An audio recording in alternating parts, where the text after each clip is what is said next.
Mér finnst starf fangavarða gríðarlega mikilvægt. Hér erum við náttúrulega með frelsissvipta menn sem eiga náttúrulega bara rétt á ákveðinni þjónustu og markmið fangelsisvistar betrun og í betrun á að felast ákveðin endurhæfing. Þannig að það að hafa góða fangaverði, það bara undirstaða þess að fólki líður vel hérna og getur líka leitað sér aðstoðar hérna innan kerfisins. Ef við skilum bara okkur verri einstaklingum út í samfélagið þá náttúrulega koma þær fyrir að fyrst aftur og valda meiri skaða. Það er náttúrulega ekki það sem við viljum.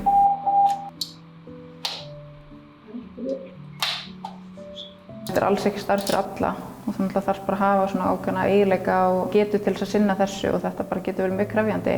Það er bara gerð krafa á bara að við séum fagleg og kannski að maður bregðist oftar við af rökhugsun heldur en tilfinningum. Og þá þarf það að vera með sterka dómgreind og geta bremsað af góðan framheila.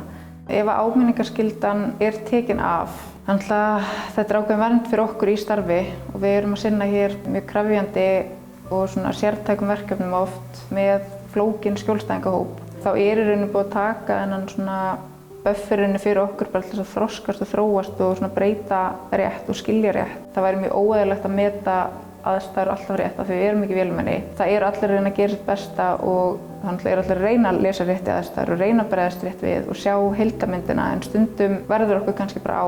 Þá mjög mikilvægt fyrir okkur að hafa þessa vernd. Við höfum ekki verkfallsrétt og við höfum ekki getað beitt svona ákveðnum aðferðum í rauninni til þess að vekja athygli á okkar stöðu sem bara opinberir starfsmenn og embættismenn. Við erum ákveðin framlínustarfsstétt þó að það kannski stundum gleymist. Við getum ekki bara lokað og farið. Það hægt að skikka okkur til þess að mæta í vinnu þó við eigum í rauninni ekki vakt ef aðstæður eru þannig. Og það alls konar svoleiðis, þannig að auðvitað finnst mér að við eigum náttúrulega að hafa eitthvað líka á móti. Þetta bara lögbundinn í rauninni réttur okkar og hægt náttúrulega líka bara að nota uppbyggjandi hátt til þess að leiðbeina og styrkja hópinn. En taka af okkur þennan rétt í rauninni og þessa vernd ekki að fara að gera opinber störf betri eða störf innan stjórnsýslunnar og þetta náttúrulega bara frekar að fara að ýta fólki frá. Góð áminning sjálfsögð réttindi.